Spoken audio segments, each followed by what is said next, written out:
Gus. Oh, Welcome yeah. back. Yeah. Welcome back.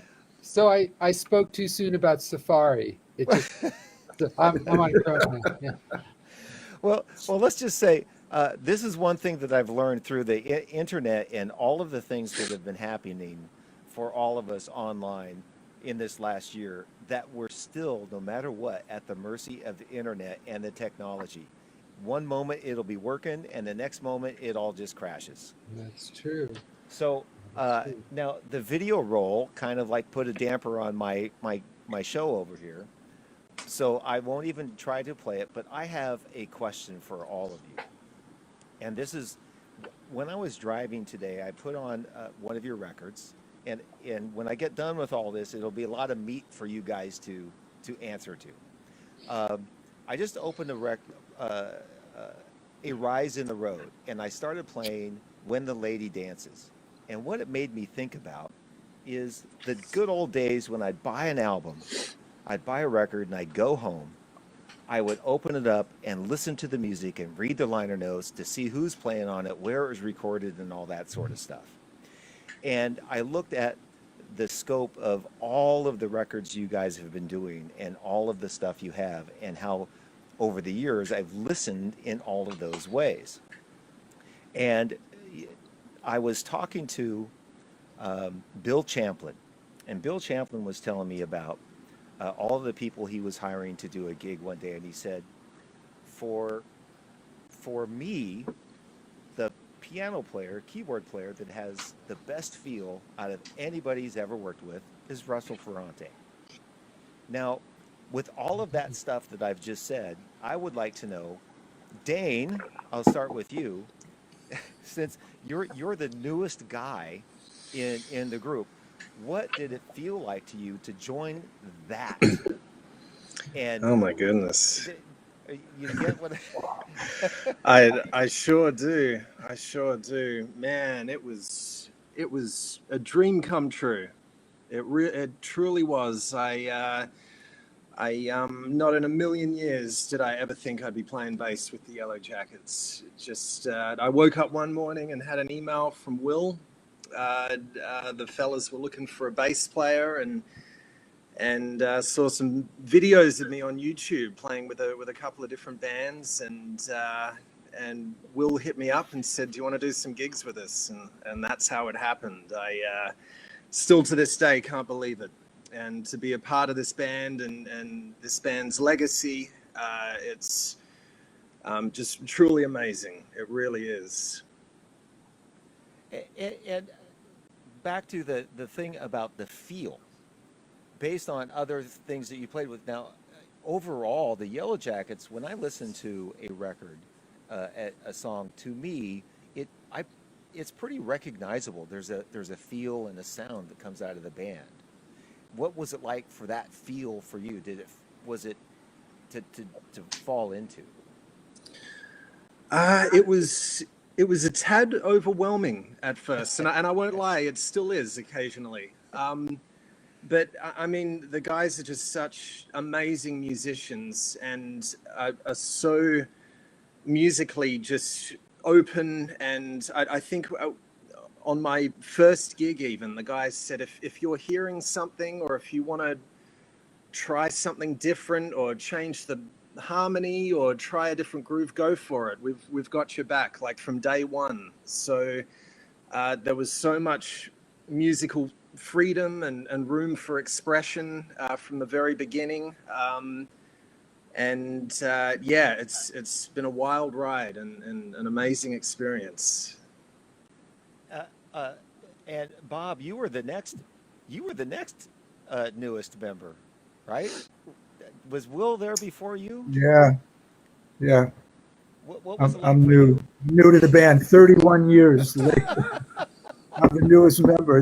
That gives you some indication of how long we've been around. Yeah. And what's the experience been like for you? It's been fantastic. It's been great. I mean, talk about feel. Feel doesn't get too much better than this. And furthermore, everybody in this band is so keyed into being empathetic and on a team. So, like Dane said, I mean, everybody has everyone else's back. So you could play virtually anything and try something, go anywhere, and everybody comes with you and supports you. So it's just an amazing feeling. And once I learned the secret code of this band when I joined, after a short time, it felt super comfortable, and it just gets more comfortable as we go. Uh-huh. And Will? Yes. I know you can't see us, but we can hear you and see you. That's all good. Yeah.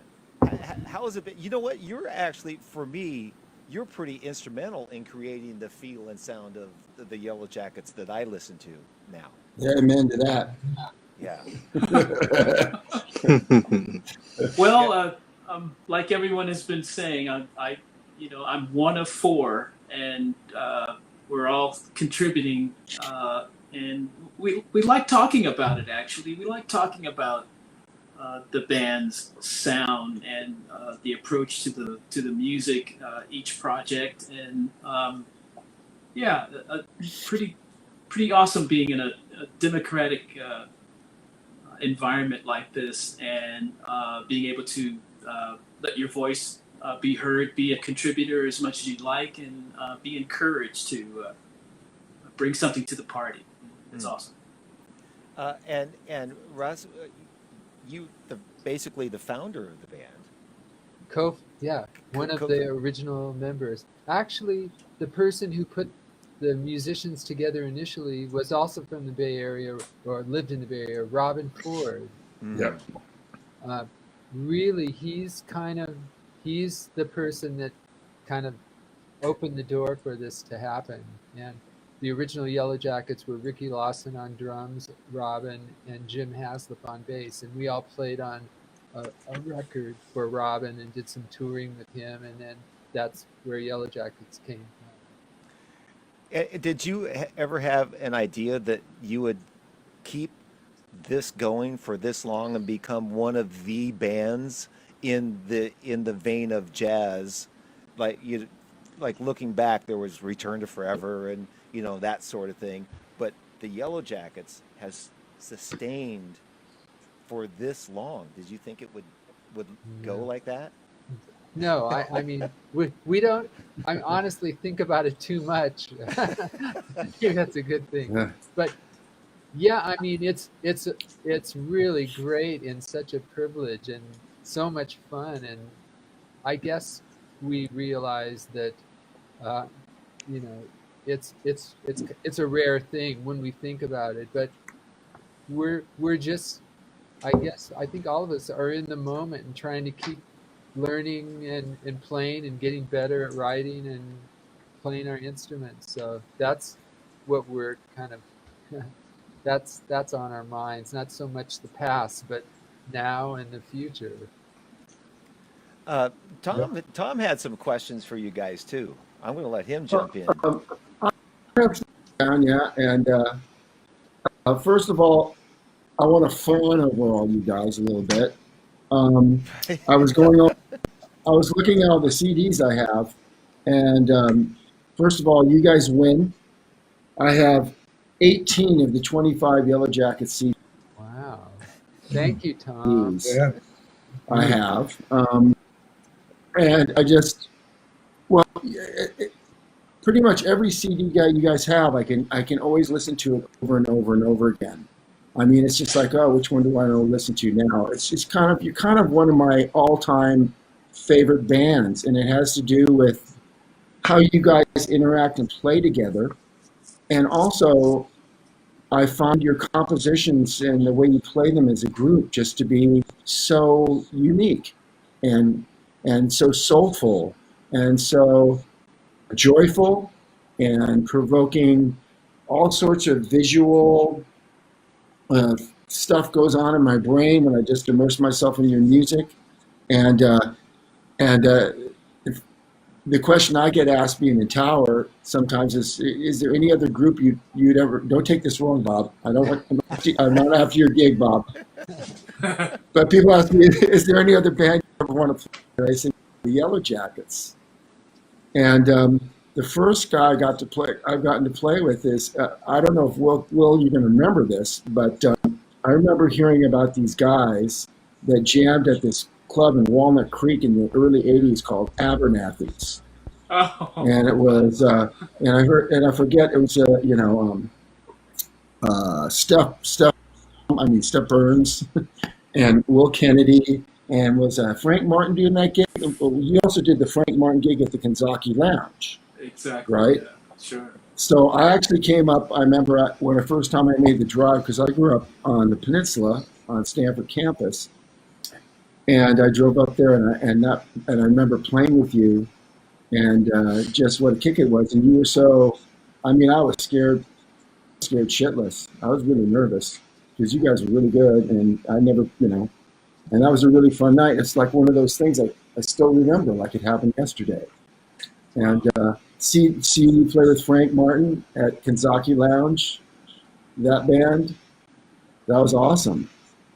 And I wanted to ask Russ, so probably we have a lot of Tower Power fans watching, and I don't know if they know Russell's from San Jose. And I'm wondering what other bands, like I'm thinking you probably started playing out about 1968, 70, playing locally. What local bands did you play in before you moved to Los Angeles? Well, let's see. There were a lot. Like the first kind of club band that I played in was led by a singer named Willie Scott, and Willie Scott and the Mind Changers. I know who they were. Did you? Yeah. All right. Yeah, so, I was aware of them. All right. Yeah, he was a wonderful guy, and every week we had to learn, the top 40 tunes, and we played, dances that. If you played with him, these, apartment complexes and the commissioned officers club in Moffett Field and all these gigs.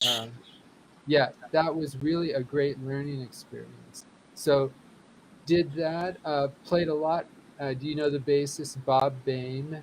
Yeah. Very well. San Very Jose. well. He's one of my dearest friends. Original Spangling bass That's player. exactly right. Right. So Bob Bain, Danny Hull from the Bay Area. Yeah, I know Dan. Danny Hull's place. Wow. Yeah. And then later Robin Ford, and that was really kind of my entree into being a professional musician. I'm sure I'm forgetting. Now, yeah. Deanza Daddio Band, West Valley College Big Band, Joe Davis. Doc Patno? You need Doc I remember Patno. Doc Patno, yes. In the Deanza Band was the guitarist Grant Geisman, who then went on to play, with Chuck Mangione. Yeah, there was. So here's something your three brothers might not know this about you, but your friend Lewis Payne says, ask Russell about being strikeout buddy. Okay. What is that? And also that you were a really great basketball to the state finals in basketball when you were in high school. Well, true story. No, we didn't go to the state finals, but I did play basketball.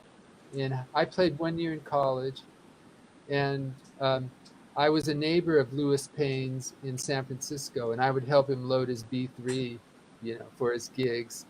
And then we would show up at various gyms and play guys, and then also play strikeout at the various parks, I'm trying to What's remember. that? It's like wiffle ball, and it's just two guys, and there's a pitcher and a hitter, and you just go at it, mono on mono. Oh wow! I was a really good athlete. So I do have a list of questions. I'm going to move around here. Hey, go ahead, Jeff. There's a question. I'm going to field a couple of questions from the chat, and one is the Yellowjackets is a self-produced band.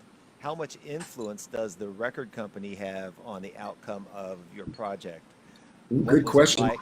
What was it like with GRP Records compared to Mac Avenue? Will you or Bob? Um, Well, I mean, as I recall, with GRP, they let us have free reign of what we wanted to do. I think it was understood that we were a self-produced band, and we would hand them, you know, a recording of what we had intended to do, and that was kind of it. I mean, there may have been some input, but not very much. And with Mac Avenue, it was pretty much the same, if I'm not mistaken. You know, I think a band with a track record this long generally kind of garners the trust. You know, I mean, the record companies trust that we're going to consistently make good recordings, and they so far let us do our thing. You know, with the occasional suggestion.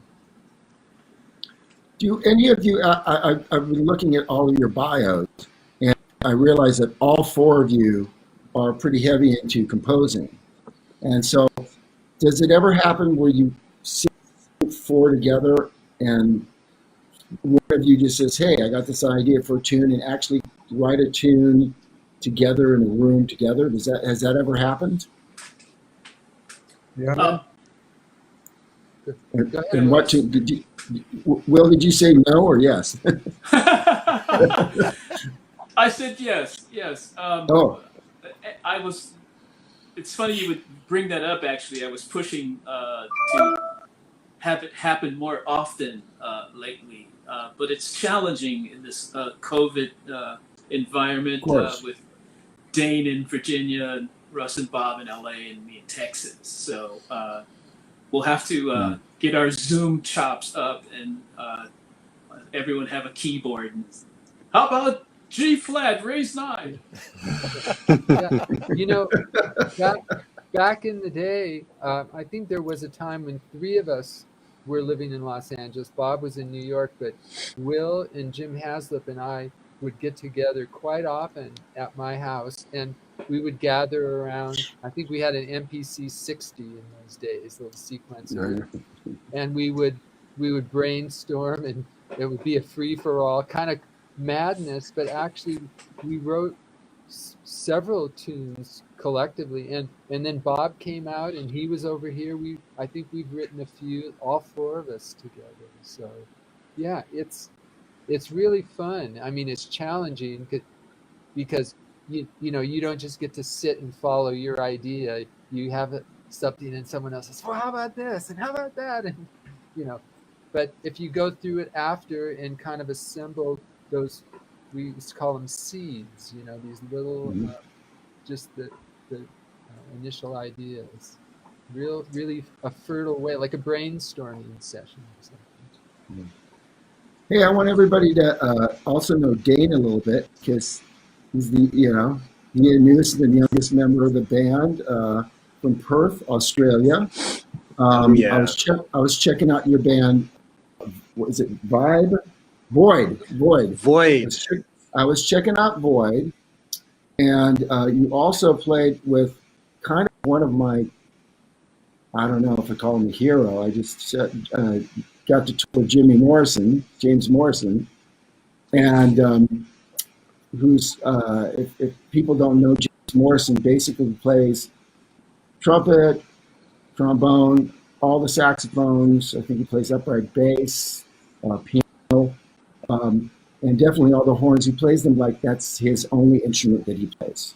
When he's a saxophone player, he's a great saxophone player. When he's a trombone player, he's a great trombone player. I want to ask you, what is he like? Is he as up and joyful and easy to work with as he seems to be, and the most amazing musicians in the world? Man, he Tell me about sure him. is. He is and will always be one of my mentors and one of my biggest inspirations. I won his scholarship. He holds a scholarship each year, and I won it I think it was in 2002. I was 19 years old, and I won the James Morrison Scholarship. And actually, a few of us from Perth did.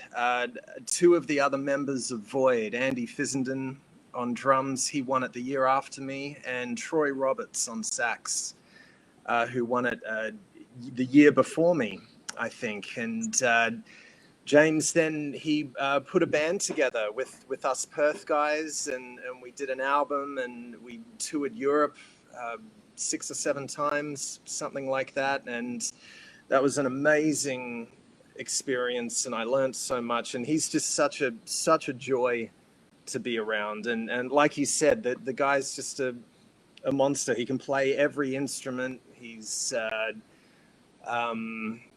oh my goodness, he's a pilot. He's a rally car. He races rally cars.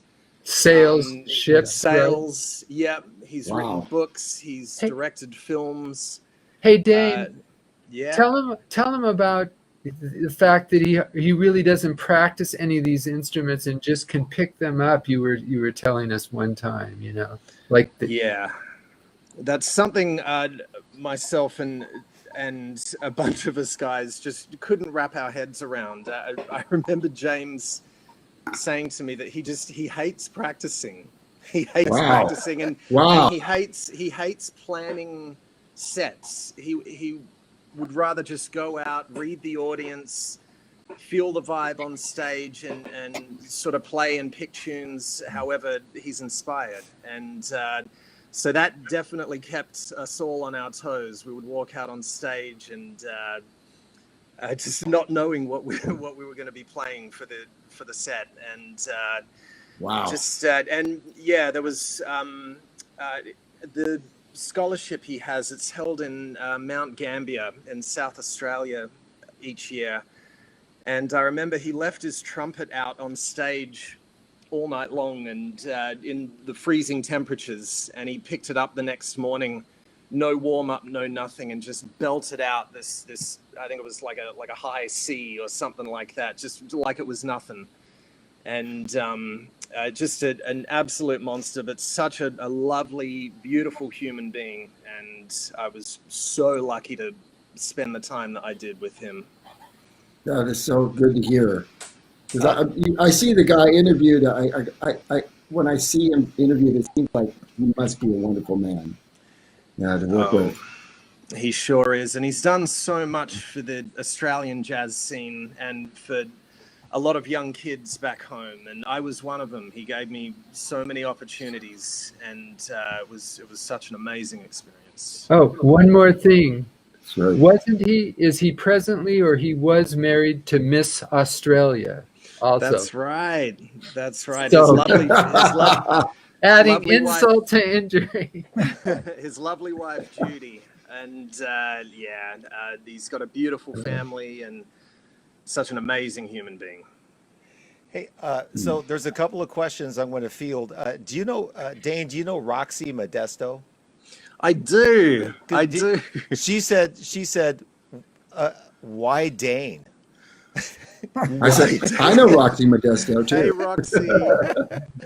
So, what does the touring schedule? I'm just looking at a question here. What will the Yellowjackets touring schedule look like after the pandemic? And then after that, while I'm thinking of it, what's the process of turning a Yellowjackets tune into a big band arrangement? So there's a couple of questions. Well, Man. Bob can answer the big band question for sure. I can just comment that the next dates we have on booked are in Europe in the fall, and we're hoping that we'll be able to do that. So that's as soon as we'll be playing any gigs. I think. Can I just claim the second tenor chair in the big band Yellowjackets project? Absolutely. I'm a great section player. I'll switch we can switch, But why big band? I turn everything into big band. I know. So that's how I record. So I mean, I don't know. In my case, my musicianship is really contingent on the experiences I've had. And when I was a young man, there were opportunities to play in big bands. So I played with the Buddy Rich Band for a couple of years, the Thad Jones Mel Lewis Big Band with Gil Evans, Louis Belson. A bunch of us Jocko's played. band? Jocko's band? Yeah, so it's part of my vocabulary, and it was a logical pairing to arrange. You're on the live Wham album, right? You're on live Wham, Buddy Rich. Probably. I don't know.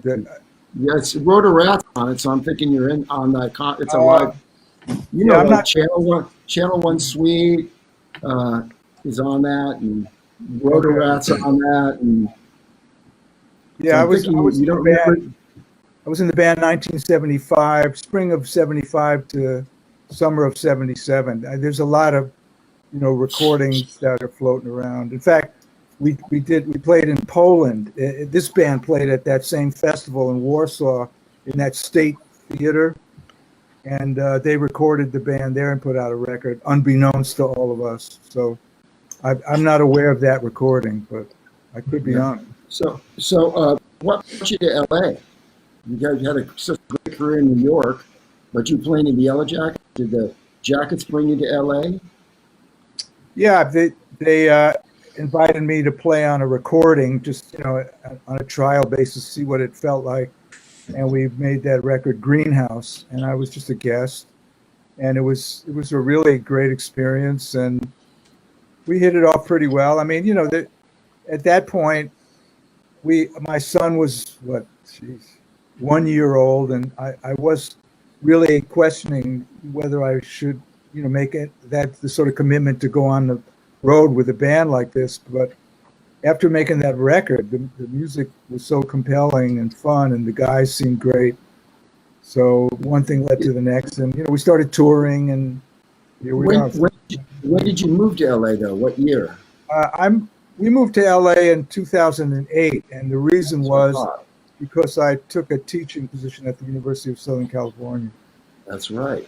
Now I hear that that Mr. Will Kennedy also teaches at USC. As does Russell. The three of us. Russell, I've never heard of this. You are, according to your website, assistant professor of practice. What is that? What is an assistant? Will Kennedy. Oh, okay. Will is listed on your website, the Yellowjackets website, as assistant professor of practice. What is that? You're asking what that means? Yeah, what is that? He's wondering what it means too. I mean, here's what I think it means. I think that you have to be there like at least one day a week and make sure nobody so everybody gets a chance to use the room. Are you the practice room monitor?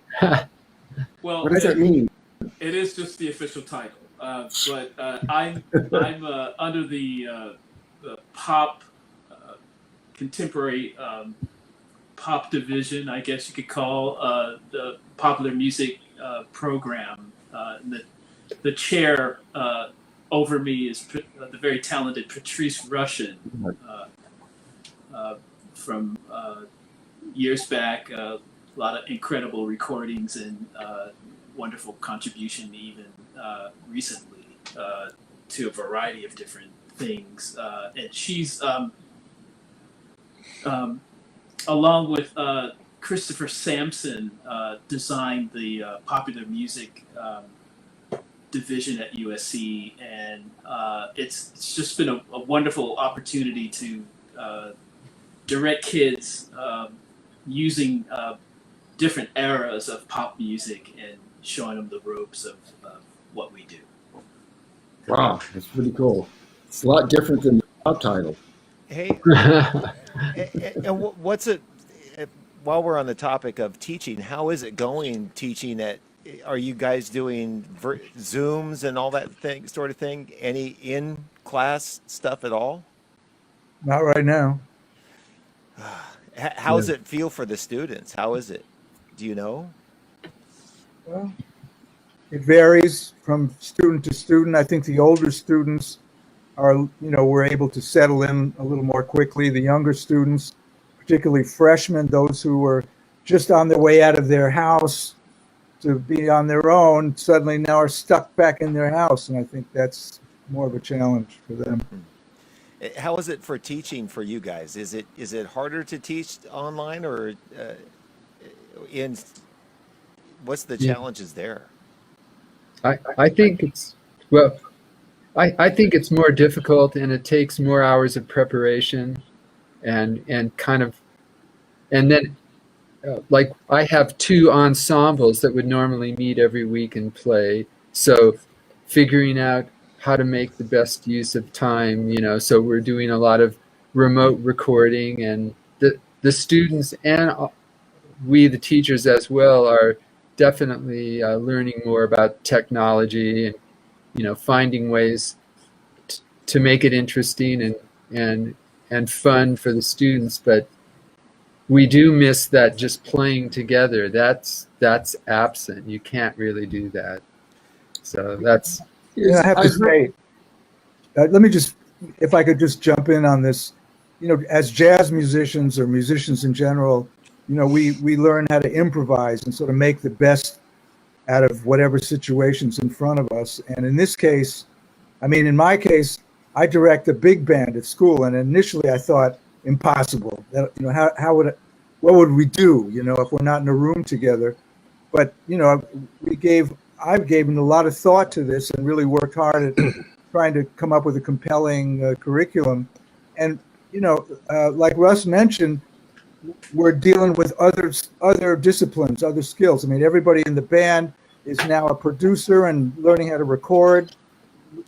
Most importantly, learning how to record themselves, on a collective track with some level of musicality. And there's other things to do that we're doing to keep the kids engaged. And from my perspective, it's working pretty well. Although, like Russ said, we all miss being in a room playing together. That's what this is about, ultimately. Yeah. But that said, that skill and them having to get that skill because of the environment and the conditions now is going to be invaluable to them. Agreed. Hey, Yeah. hey Russ. Yeah. Pete Brown. New wave construction. Yeah, he says you know how to install toilets too. when Pete and I go way back, and when my wife and I had our first house and we were working on it, Pete and his friend Curtis Robertson, who's an incredible musician as well, they came over and they helped us remodel our bathroom and install a toilet. Pete's a really fine guitarist. He lives up in Oregon. Great sense of humor. He's sticking it to me tonight. Yeah. Oh man, well, this is from a drummer's point of view. And Will, when we talked about this, when I just talked to you alone, as a drummer, I learned from just sitting next to somebody and watching them and feeling how it felt. How the sound of the drums felt and hurt. I could listen to them. How can that translate over a Zoom? What I'm getting at. It's just easier when you're sitting next to the guy. Yeah, well, everyone here knows how emotional music is, and though it may not be the same as feeling those sound waves going through your body, on a screen you're able to describe and express that emotion. And if you by chance are going a little deeper into the technology and perhaps making a demonstration video for a student to analyze and watch, they get the idea, and it works. We're also encouraged by the season of auditions we just experienced recently, and from what I understand, all departments are just on fire with even fresh kids wanting to join up, sign up, and be involved. So it's awesome. So is it feel like it's expanding? Like the music department is growing a little bit, or sort of the same? I don't know that it's growing because there's not, the facility is sort of finite. There's only so much room on the campus, but I think the level of players, at least in the jazz department, is improving annually, and I think in great part because the word is out that USC Thornton School of Music is a place to go to learn all about music and the music business, because under one umbrella there's a popular music department, there's film scoring, there's an industry, a jazz program, there's a crackerjack classical school, and all sort of being housed in a university setting, so there's all sorts of opportunity for collaboration and studying other disciplines, and it's pretty unique. I mean, I've taught in other schools and I've done workshops all over the world, and I've never really seen anything quite like the USC situation. Bob, did you say crackerjack? Or Yeah. Yeah. Who are you calling? I'm from New York, man. Yeah. Hey, well, It was so striking.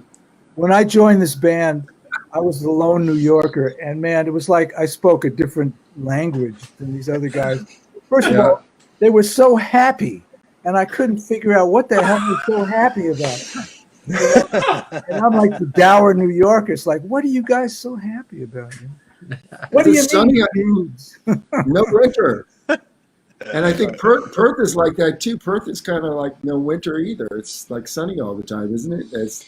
Yeah. Pretty warm all year round in Perth, actually. Yeah, it took a minute to adjust here in Virginia. I mean, the winters here wouldn't even compare up to New York, but for an Aussie, it's been a slight adjustment. I love it though. We got a snowstorm coming in tonight, so I was sitting by the fire earlier, and I love it. How's your back? Yeah, a little. What happened? Shoveling snow. Oh, shoveling snow. Yeah, okay. Man. Oh my goodness. Yeah. What made you pick West Virginia to move to? Why did you end up in Virginia? Or West Virginia, or just Virginia? Sorry, Virginia. Yeah. Just Virginia. My mother and my sister have lived out here for around about 20 years now. They both moved to Charlottesville. I live in Charlottesville, Virginia. And my mother's the American one of the family, so she came over. Actually, my sister came over here as a 21st birthday present, and then my mother followed a year later. And and so that's the tie I have with Charlottesville. It's a beautiful little town, and so many talented musicians here, and a real vibrant music scene pre-COVID, of course. But yeah, a gorgeous little town and so many cool folks here. Is that near, is that in Southern Virginia, or is it like near Norfolk, or? It's Central Virginia. It's about an hour west of Richmond and a couple hours south of DC. Okay. Yeah. Hey, I don't know, Jeff, did I tell you this?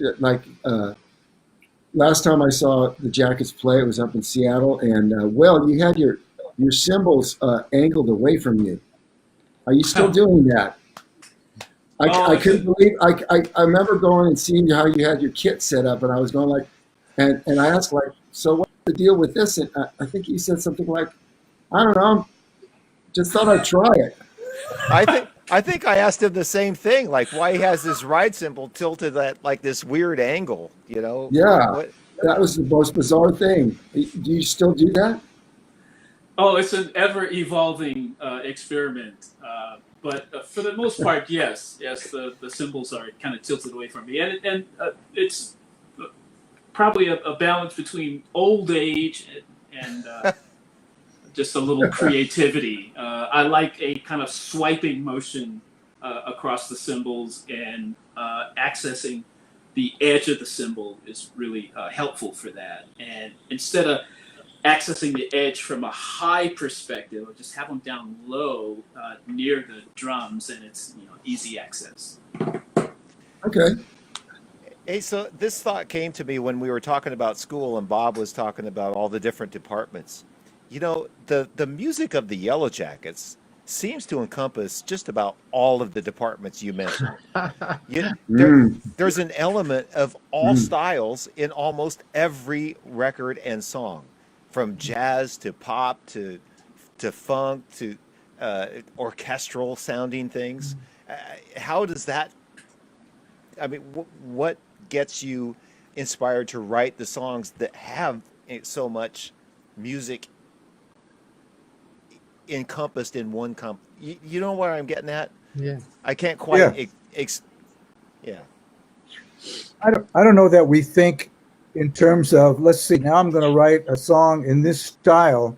I think it's more, and at least speaking for myself, I've had disparate influences. I mean, I played in orchestras and played on pop records and played in jazz bands and when I go to write, I'm thinking about the four guys you see here, and knowing intimately what the capabilities are of all these four players.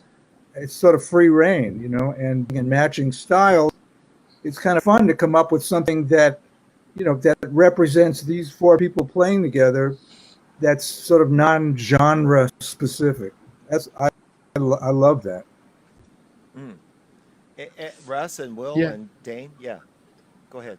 Yeah, I mean, I think part of it maybe reflects the time that we were growing up and being exposed to music, because it doesn't seem like at that point, like when I was in high school, say the late 60s,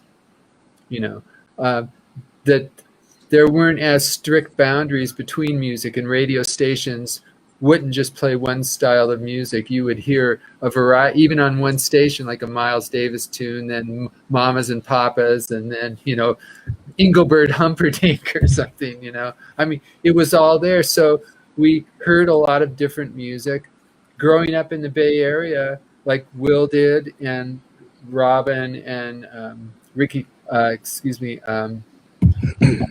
Mark Russo, who was also in the band. It was a really open kind of environment, and really they're kind of like not prejudiced against any kind of music. There was all kinds of people up there and all kinds of music, and It was an amazing time.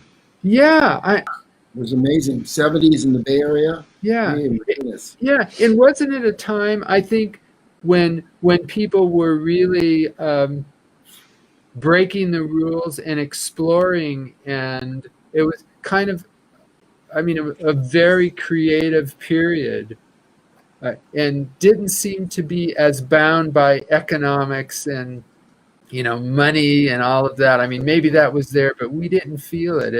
It just felt like there were possibilities, and so people were exploring them. And it was kind of an attitude of having fun. Maybe that's which explains to Bob why you guys are always so happy. That's a great point. That's a great point that Russ brought up. Just there was the possibility of being a starving artist, but like in late 60s, early 70s, life was affordable. You could live in, I Yes. came up in New York City. Yes. My rent was $185 a month. I wanted to play jazz, and I did like wedding gigs to pay my little bit of rent, but we would get together to play for the music strictly, and one was able to do that back then, and there was a certain openness and joy, and there was also in New York a real confluence of styles and cultures, and it just made perfect sense to make a stew of all these different influences and come up with something different. Well, and that's something you guys have been able to do over the years, from record to record, is just a stew of music, and express in all sorts of different ways and not be confined. Yeah, Would you agree? yeah, I was going to say this goes back to your earlier question about record companies. I mean, Mm. I don't know why, but we really lucked out. I mean, after the first record or two, I think we had a producer maybe on one or two of the very first recordings. Then after that, we were on our own, and the record companies were okay with that, and they never really pressured us to make music, commercial music, or make a song that's going to get on the air. I mean, that if we did feel that, it came more from like managers and stuff. We would feel a little bit of that, but the record companies, they just let us do what we wanted to do, and I think we felt empowered and just like we could take that creative, we could be as creative as we wanted, and it happened to be reasonably successful. I mean, we weren't selling millions of records, but we were able to tour, and we had an audience, and people seemed to like it, so we just kept doing it. Yeah. Your tours, you always have a built-in audience now, right? You have a base of fans that wherever you play, you can always be sure to see those fans. Is that accurate? I think that, yeah, I mean, we have, I think, a loyal following. Yeah. And I mean, it's in some places it's stronger than in other places, but yeah, I feel, now we have 40 some years, people know, the name, and Is, I is, hope we've built a reputation for delivering quality, and oh yeah. so When you play, it is especially overseas. I imagine the rooms are pretty full. they are. Yeah. Yeah. If I was going to, one of my questions I wanted to ask you, what are your some of your favorite venues to play that you really look forward to playing? And you can all chime in on this because they might be different for each of you individually. Yeah. Go ahead. All right. Go, Bob, why don't you start? Favorite venues. Oh gosh, it's hard to really pinpoint. My favorite playing situations generally involve being somewhere where the sound is clear and easy to hear and makes you feel comfortable and anxious to play. Also, if there's a connection with the audience, that sort of makes you want to play. Um, clubs are great in a certain way. A beautiful concert hall is great in a different way. I mean, some memorable concerts we did were at the Old North Sea Jazz Festival in The Hague, in that big room. I'm sure. Did you play there with Tower Tom in Den Haag? Stoughton We, Hall. Hall. yes, we did. Yes, we did. Yeah. We played in the biggest hall that they had, the one with the double stages. Yeah. So Yeah. Yes. when the band was firing on all, there were a couple of performances with playing for 15,000 people that really connect with Yeah. you, man. Nothing quite like Yeah. that. I know, and just how knowledgeable the audiences are in the Netherlands and in Northern Europe. It's that they're just very aware of the music. Mhm. I was going to mention because we always when we get this question. By the way, David Garibaldi wants to say hi to all of you. Hey, And, Dave. Hey, David. I was supposed to, you told me. And David, me and David will bring up the Blue Note in Tokyo, which you guys play. Yeah. I was wondering, that's got to be with the sound. I mean, the sound's great. It's a smaller room, but it sounds great in there, and the audiences are so great at the Blue Note. It's always been one of my favorites. I would probably yours too. Blue Note in Tokyo. Sure. Yeah. Man, I haven't been lucky enough to play at the Blue Note in Tokyo yet, but the Cotton Club, I've played with the band, comparable. and that's a beautiful club. Oh my goodness! I And know Ronnie of it. Scott's is one of my absolute all-time favorite venues. I just love the layout. It's such a uniquely designed club, and it's Yeah. such a nice vibe in there. I've always loved playing there. I can't believe that they hired Tower to play at Ronnie Scott's. Wow. Yeah, we did like I think we did 4 nights. Well, I know we did 4 nights in a row, but and it was great. It's so small and intimate, but I mean, we kind of blew the roof off the place, because we're kind of a big band. Did they have? They always have a second group too. Did you rotate with another band? No, we did not. Yeah. Probably we did impossible use with such a big band, right? Yeah, no, you to strike the stage, and we said it would be, that would not be good. Yeah. Also places like I remember we used to have some great gigs at Scullers in Boston. Yeah, and they had Tower once too. Yeah. I don't know how we fit on that little stage. I remember. goodness. Yeah. But, Birdland in New York. Yeah. That's Yeah. a really fun place. Yoshi's in Oakland. Yoshi's, Oakland. So we gotta pray that Yoshi's comes back, because they technically are defunct right now. Oh no! That's terrible. Yoshi's is technically went out of business, and so did the Cliff House in San Francisco. Right Unbelievable. now, I just read an article that the Cliff House is being rescued. Really? Yeah, the Cliff House is going to open up again. They're going to open up the restaurant again, and hopefully they're going to have live music again too, when COVID's over. And I mean, hopefully Yoshi's will come back, because to me that was one of the best jazz clubs in the United States. Yeah, It was. There's that. New York has several of the best jazz clubs in the United States. But then there's Yoshi's and the Dakota and Jazz Alley in Seattle, and I'm not sure what the Baked Potato and what else is going on in LA for jazz clubs. I mean, where do you guys play in LA when you perform in LA? We hardly ever. The last couple of times we played in LA was at Vibrato, which is owned by Herb Alpert. And Beverly Hills, right? Yeah.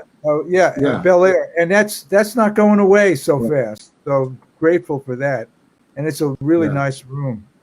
I know that room. Yeah, it's isn't it right off Rodeo Drive? It's No, it's off Mulholland. Yeah, Mulholland. Oh, Mulholland. Oh, okay. Yeah. Oh, I'm thinking of the one. There's another Spaghettini's. That's a little further south. Yeah. Okay. A great club in Los Angeles that unfortunately they also just went out of business was the Blue Whale. I don't know if you heard about that. That was really, I think, the best, consistently the best jazz room, and that I hope there's maybe some chance they could reconfigure, because that was a really cool place. Have you guys ever played that tiny club in Georgetown in DC called Yes, Blues Alley. Blues Alley? We play there every year. We love Blues it. Alley. That's What a great club. Yeah. That's. I don't mean to interrupt you guys, but I'm sitting here as a music fan, and I'm listening to Tom talk about Tower of Power, and you guys, Yellowjackets, and it occurs to me that growing up being a music fan, a fan of music and a musician, most of the people I know that I came up with grew up listening to both bands. And both bands, it was always, man, I'd sure like to play in Tower of Power. I would sure like Yellowjackets. And everybody knows those two bands. And it's so wonderful as a music fan to have both of those bands still bands and still performing. Yeah. 43 years. The Jackets, 43 years, right? And Tower's over 50, right? 53. And if I can just put a plug in, we just got done finally editing and mixing the 50th anniversary concert that we did at the Fox Theater Live. And I've watched it. Got sent an in-band. I've watched it early in the week. Just can't believe the job those guys did mixing and editing those videos and how good it sounds. And it's being released March 25th pre-orders, and it'll be coming out at the end of February at PBS 1 hour special. Wow. It'll be on PBS channels nationally through the United States. It's going to be coming on nationally. So you can see it's edited down to 1 hour. It's a much longer concert. But man, it came out because we did this big concert. We had alumni in the band. We had 5 alumni. We had Chester Thompson, Rocco Cristia, Bruce Conti. Bruce Conti. Lenny Pickett, right? Lenny Pickett. Yeah, 4 actually, and Lenny Pickett, and they played pretty much. And then we had strings too. We had we had a whole string section that was behind the band. Wow, man. And you guys know Joe Vanelli, right? I'm sure. Sure. Joe mixed the. Oh yeah. You know, I had to call Joe and say, just the mix was. And even everything I've listened to with the mix on, whether it's my big speakers or my in-ears or my little, it's really done well on all the things I've listened to. So check that out when it comes out. Everybody played really great. A concert that I would like to go to, a double billing with the Yellowjackets and Tower of Power. That's happened. Has it? Yep. So I met Bob. You remember I met you at Wolf Trap. DC. Yeah, Wolf Trap. That's where I met you first time in 2004 or 5. And yeah, but I had done gigs with the Yellowjackets in the 90s when I played with this cat named Jim Chappelle when Mark was in the band. Mark says hi too. God, I almost forgot to say because Mark's a good friend of mine, and he lives 15 minutes from me, and he's home making meatballs. So. And waiting to go back on the road and do something. Yeah, so he's pretty frustrated. Yeah. And there is a other Tower Jackets connection where we kind of stole Mark Russo from Tower. Mark was playing with Tower, and we invited him to do some gigs with the Jackets, and he ended up coming over. Also, coming to the dark side. The other Jackets Tower connection is how both bands got their names. Oh. So tell me that. So when Doc got in the band and they were starting to record original, so I don't know if you guys know this, Doc joined the band called the Motowns, and Emilio was taking all these B-side, R&B tunes and messing with the rhythms, and messing up with the rhythms and making them more percolating, kind of like, where there was more syncopation. And Doc came in and joined the band and goes, it's really great what you're doing with all these songs. He goes, but why are we doing this with other people's songs? Why don't we write our own songs? And Emilio said, if Doc hadn't said that to me, I would have never thought of it. So he went, yeah, let's do that. That's how, that first Bump City album happened. And, the first tune that Doc and Emilio wrote together was You're Still a Young Man. That was the first tune they ever wrote. Wow. But the studio recording in Hayward, and, their manager at the time said, hey, you can't be the Motowns. You have to come up with a new name. And the guy at the studio had this list of names, like, the backwards elevator and all these kind of hippie names, and they're looking down the names. And Emilio's looking at this list, and he sees Tower Power. And he goes, that kind of describes the sound of the band, Tower Power. And he goes back, hey, guys, what do you think of Tower Power as the name of the band? And everybody goes, yeah, it sounds good. That sounds right. That's not easy. So I hear that's the same story, right, with you guys, Russ, right? Yeah, we were at studio. Yep, we were recording a demo. Jim Haslip came in with a piece of binder paper, about 30 names on it. Down the list, Yellowjackets. That's kind of cool. Okay, we'll be the Yellowjackets. Yeah. And I actually, wanted to pick the Funkaphonics. You got to pronounce that really clearly. Yeah, it And it's seems so like, funny. just going to say, it seems like people are somewhat disappointed when there isn't a more like profound reason behind the choice of the name. It was just like convenience. The band needed a name, right? Yellowjackets, cool. Let's go. And for that first album and the first 3-4 albums when the band was still very much rhythmically and groove wise and groove oriented music, because that first album was, I guess, really technically, back then what we called jazz fusion, which is funk and it was, and the first album is still so great. And Shade, Mirage Trois, and Samurai Sama, all those albums. I mean, I remember when those came out, we're like, this is really taking this jazz fusion thing and doing it at its highest level. And then all of a sudden, you guys went over to this side and it became more jazz. And it was always in this nice kind of progression.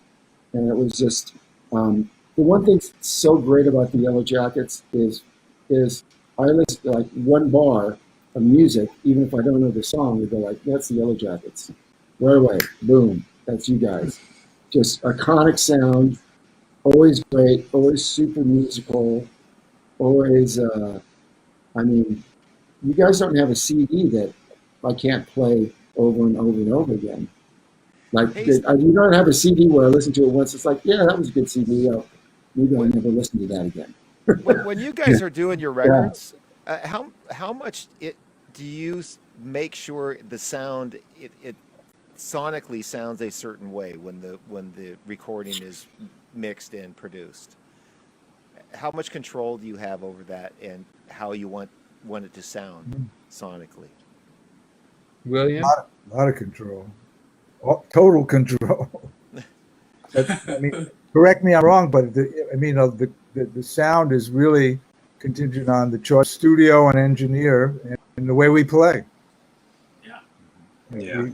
We control that. I mean, that adds to the consistency. Bob, I have to ask Bob a question. So, Bob, as a saxophone player, I hate when I'm recording in the studio. I hate compression. When they turn that compressor on, I hear it immediately. How do you feel about when they stick a compressor on you? Because I listen to you playing, and I never hear your sound compressed. Honestly, I'm not an experienced engineer. I don't really want to know. But I want to hire an engineer who really knows his stuff and makes me sound the way I sound. For that matter, makes everybody sound the way they sound. I mean, one of the great engineers we worked with was Mick Gazowski, who worked with people like Eric Clapton and all sorts of people. But this guy, he didn't put anything on any depression. He barely. I think he was reading a magazine while he was recording it. It was huge, lush, beautiful sound. And I think less is more. I mean, yes, I'm sure that Rich Breen, who has recorded our last several albums, does a little something, but he really lets the band say they sound. And I'm always happy with the saxophone, or anything I play sounds.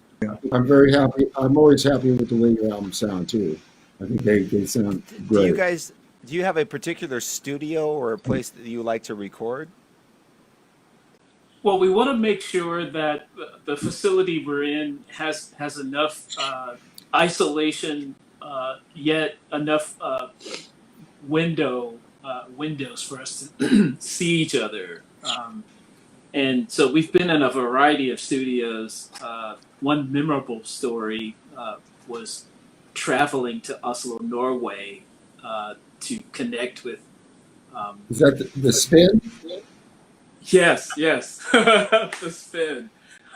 And I'm sorry, I've forgotten our engineer friend who's now deceased. Jan Eric, yes. And that was really a special trip, yet somewhat scary as well. We had never really traveled so far to do a recording, which all of you know that it's a very personal event, and it's something that being at home is typically a place that's most comfortable, or at least a studio you're familiar with. So to go clear on the other side of the world, was it November? You guys, do you remember? I think it was Out. like February, Oh, okay. but it was the But dead of Out. winter. Yeah. Yeah. freezing cold. Buffalo. But Jan Erik was a jewel, and the Unbelievable. studio was fabulous. And I got to tell you, well, I first bought that CD. I probably listened to Geraldine like at least three times in a row before I went on to the album, because that tune at the time brought tears to my eyes. The haunting, the 6/4, and it just climbs. The melody just like climbs forever. And I remember back then too. It really messed me up as a musician, because I knew it was 6/4, but I was trying to figure out where the melody came back in again, just sing along with the tune. I could do it now, but it was messing me up back then too. Part of me, I listened back and goes, okay, what beat does the melody come back in on? So anyway, great tune. Anyway, yeah, I remember that album well. Do you? Will would remember this. I think when we showed up at the studio, I mean, we went there because Jan Erik had recorded all of these ECM recordings. Pat Metheny, Keith Jarrett, all these people that were our heroes, and so he arranged for us to stay in an apartment for a few weeks near his studio. And when we finally arrived at the studio that first day, this piano technician was there, and he had the piano action pulled out of the piano, and he had on white gloves, and he was this very slight Norwegian guy, and he was addressed as Tron, Tron, and he was like a surgeon with this instrument, and he just so lovingly cared for this piano. And when he was done, then went over there and played the first few notes, and it was like, oh my God, for me, the trip was worth it just for that. And Jan Erik was such a sweetheart. One really funny story: we recorded this medley of "Flowers, a Lovesome Thing" and this tune, Bud Powell tune, "Hallucinations." And we arrived at the studio the next day. Yeah. And Jan Erik was sitting at the console, and with a little sly look, and he pulled up a fader, and he had overdubbed guitar on "Hallucination." Wasn't Hallucinations kind of like a bonus track? Yeah. Was that like something you decided? You were sitting in the studio and just decided, let's do this thing too. Is that how that is? No, we intended it to be. Yeah, it was. We had spent some time working on it, but we pulled it apart a little bit. But to hear Jan Erik playing guitar on it was just a crack up. And yeah, he's a really terrific musician and incredible recording engineer. Hey, I have a question. Let me before I forget, because I asked this question last week with the Tower Power Rhythm section, and I think it's really interesting to ask. I want to ask you all the answer to this question. Is there any musician or group that you never played with if you could play with anybody that you've never played with, who would that be, or is there anybody that how do you feel about that? Let's start with Dane. Who, is there anybody you want to play with that you've never played with? Oh my goodness. Wow. Well, some of the most memorable gigs in Perth. Perth is a very isolated city. Actually, it's known for being the most isolated city in the world.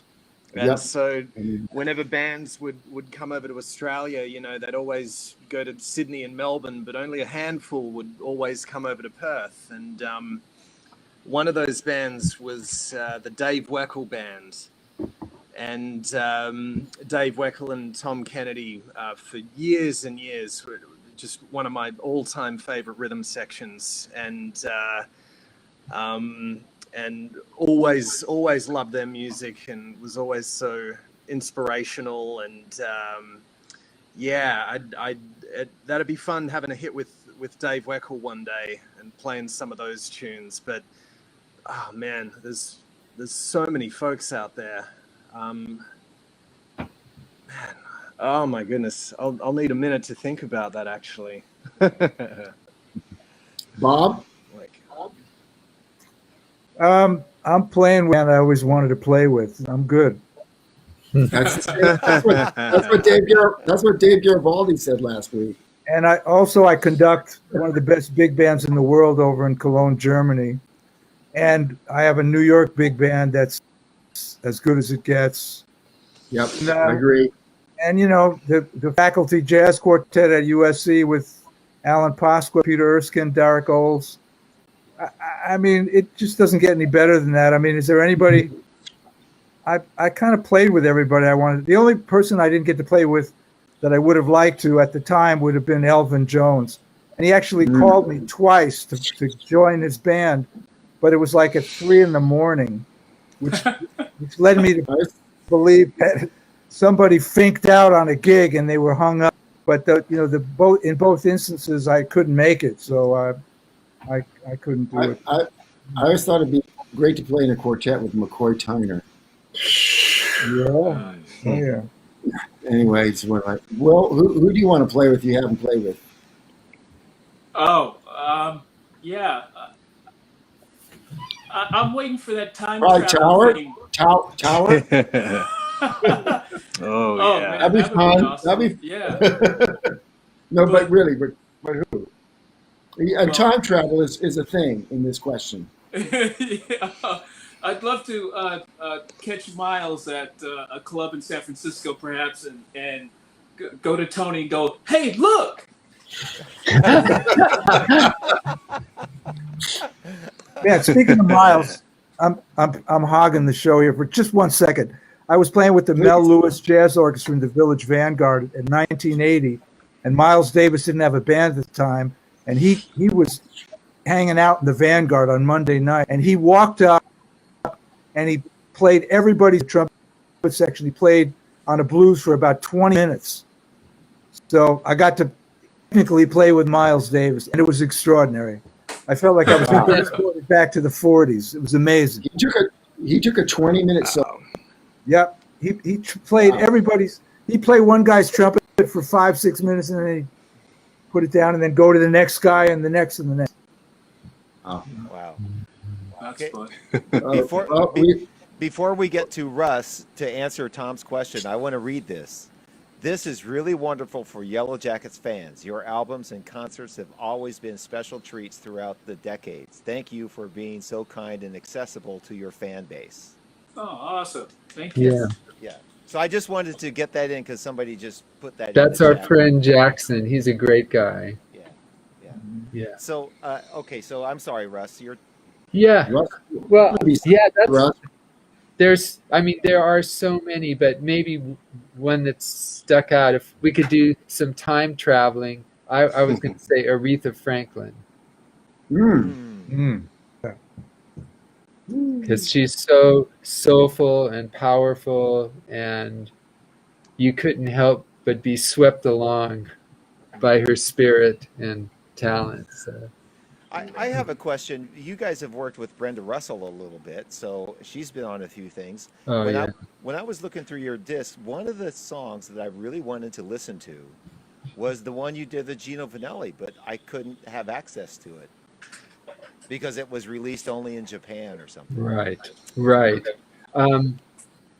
That there's an interesting story around that song. How about those 49ers?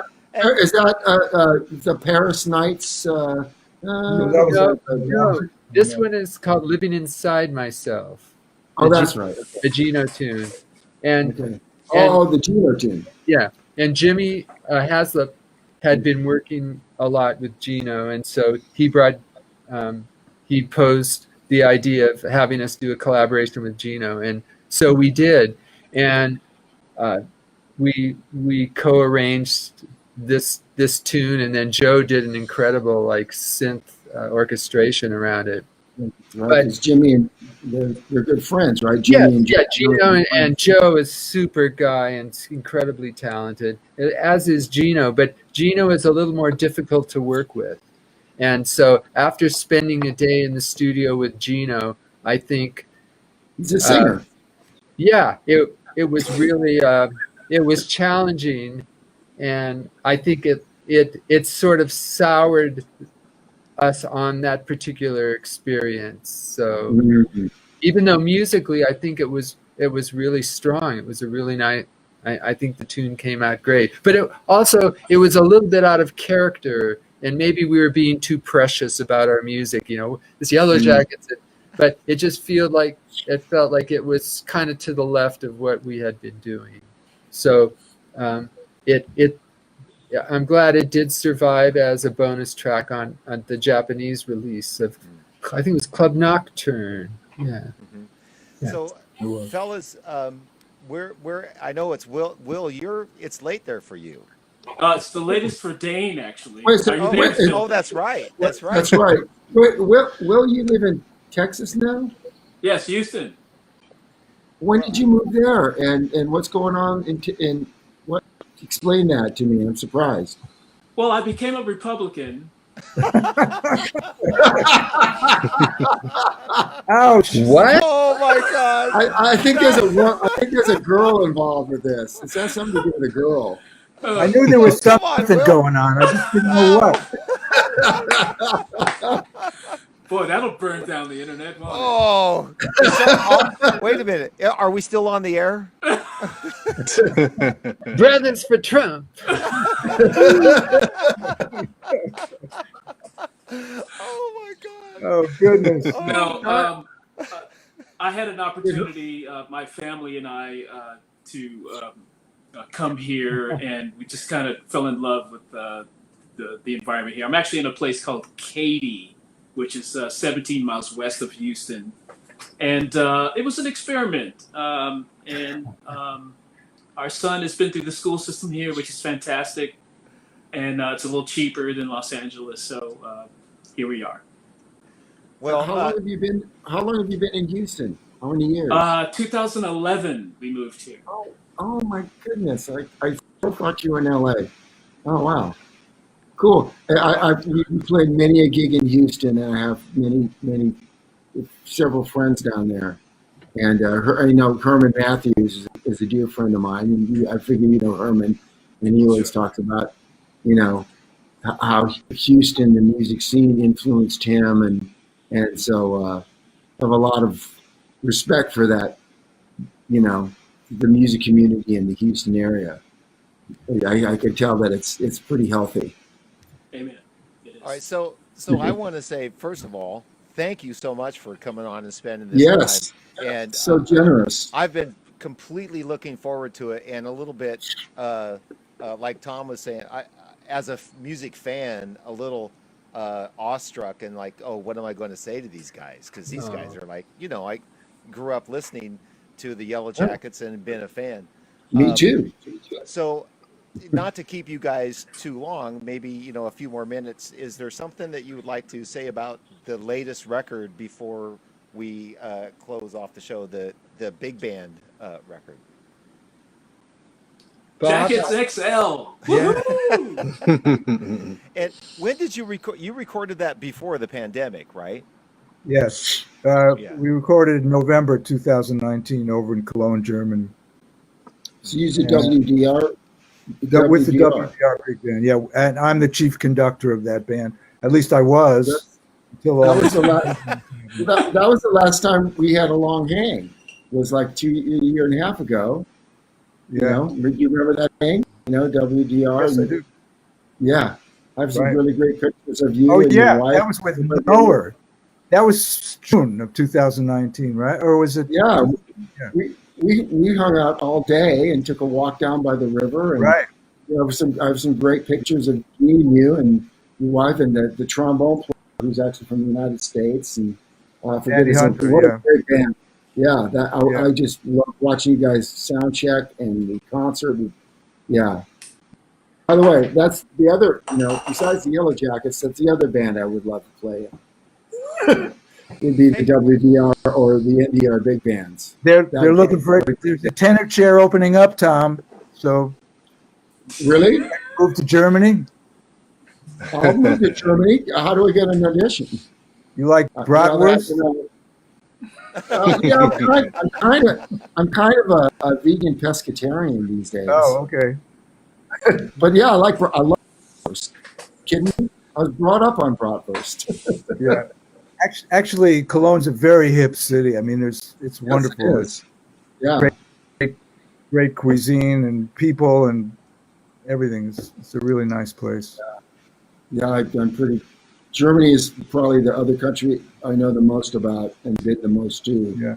Other than But anyway, the United States. the whole collaboration thing, I mean, was something that the band had already done back in the 90s with Vince Mendoza conducting and arranging. So, but it was on my mind. I mean, when I became chief conductor, it was something that seemed like kind of the perfect thing to do. And what tunes did you do for the big band? Can I ask what's coming up?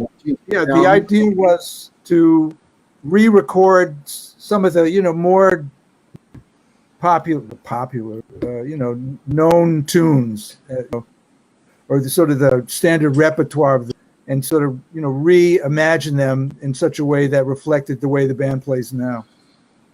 And that's what. By the we way, did. Dennis Moody just texted Freisenplatz. So Dennis Moody is still here. I'm not sure what Freisenplatz means, and a bunch of beer mugs. There's three beer mugs. That may be significant. Not one.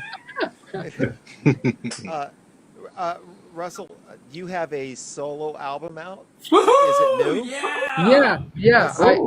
I have a little No. trio. It's an acoustic trio recording that came out last month called Inflection, and I reimagined several Jackets tunes, and then there's a couple standards, and then some original material, other tunes. Yeah.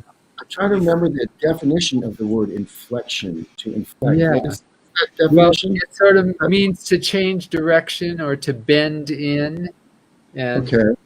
kind of referring to the music's a little quieter and more contemplative. Definitely not, it's stuff that wouldn't really, it's not the personality of Yellowjackets. I mean, there's some connection, but definitely more quiet and chamber-like. And Is it a trio? trio, album? yeah. Acoustic bass, drums, and piano, yeah. Who's on the CD? On that CD? The other musicians are Steve Schaefer playing drums and a bassist named Michael Valerio. And they're both musicians who live here in Los Angeles. And Steve has a home studio, and we started kind of troubleshooting his studio 10 years ago, and had a nice chemistry and played a few gigs from time to time. So we did this recording at his home studio. Do you still live off the 210? Yeah. Okay. Yeah, were you at my... I'm trying to remember. Did you come by? We talked. No, we talked about it a long time ago. But I remember when we had a hang back in the. I think you've been there since the 90s. I've been there since mid 80s. Yeah, the 80s at least. Yeah, I remember. It's, I forget the name of the town, but I know it's between Pasadena and. That's right. Same place. That's nice. It's a very nice hilly area. Yeah, it's LA, a great area. Really pretty. Yeah. Will and Dane, are you going to do any solo albums? Alrighty then. Look how late it is. Yeah. If you guys need to go, Yeah. we probably should wrap it up. Yeah, actually, we're getting on it's almost 9:30, and Here. well, here it's almost 9:30, which is 12:30 for Dane and 11:30 for Will. Well, no, it's still Man, 12. it's- Well, Right? he's feels older. like doing a gig again. It's actually kind of nice. One comment. One of the aftermath of this pandemic has been lost our late hanging chops. Right? There's no gigs, and I mean everyone I think is going to bed a lot earlier, getting up earlier. So I hope we can stay once gigs start happening again. Yeah. Man, March Hey, 14th. It'll be a year since our last performance. That was my Yeah. last gig was March 14th too. Is that right? Where was March- that, Jeff? I do sound, and I had a sound Now. gig. Well, now, yeah, and I had every day booked for a while, and everything March 14th, everything just Jeff- canceled. And Jeff came out and did monitors for Tower Power for 2.5 weeks, filling in back in the end of 2019, Yeah, October 2019, Yeah. through New York and the East Coast. Jeff came out and did monitors for the band. Did a great job, and Jeff has fantastic ears, and hears music truly, and it's. let me just say, Just as give a me fan, some props, bro. Just thank give you. me some props. As a fan, as a music fan, being able to be the monitor guy on a really small stage in which the desk was literally 3 feet from Jerry Cortez and 8 feet from Garibaldi, and I was basically in the middle of the band. So being able to be that close when the band is jamming, and just for a music fan, it was pretty cool. Being able to be the monitor guy on stage with the band. Usually in the bigger halls, the monitor guy is way off behind the curtains, and you're sitting over there and waving at everybody. But that was actually pretty We don't cool. play those venues. Anyway, so fellas, thank you. I'm going to let Thank you go. you. Thank it's- you for all your time and to come here together as a group. And- I mean, you guys are legendary. I mean, you're just what a musical history and contribution to the whole history of jazz. I mean, Ken Burns, does another documentary, picks up where he left off. You better talk a lot about the Yellowjackets and about you guys. And Dane, you've been such an amazing addition to the band. I freaking Thank you, love Tom. your playing. I love your playing. I just think you fit in so perfectly with the band. That really means a lot. Thank you. It's been great. I mean, and I know those three guys love you too. Man. And yeah, and I'm thinking you probably listened to a little bit of Rocco growing up too. Maybe. Oh, absolutely. Oh my God. But, My dad's a drummer, and some of my earliest memories. that's right. Kicking back, listening to Tower of Power, man. Oh my Yeah. God. Yeah. Hey, So thank you for joining us, guys. Yeah, it's been our pleasure, Thank you. Jeff and Tom, and please give your bandmates our best too. We're both bands are on Mack Avenue, so That's right. perhaps we'll be gigs. Yeah, Towers on Mack Avenue. You guys are, so maybe we'll be doing at least festivals together in 2022. Which by then I'm pretty sure that we're gonna we'll be back up and running by then. I hope sooner than that. Yeah. I have a pre-made little video to close out the show, and provided it doesn't crash everything, I'm going to. Fingers crossed. Fingers crossed. And I'm sorry about that. The beginning of the show when everything crashed. But anyway, thank you again, guys. Thank I really, you. really appreciate Thanks. it. Thanks so Dane, much, Will. fellas. God, All right. I hope I get to All right. play with you guys someday. Okay, Yes. here Let's we go. do it.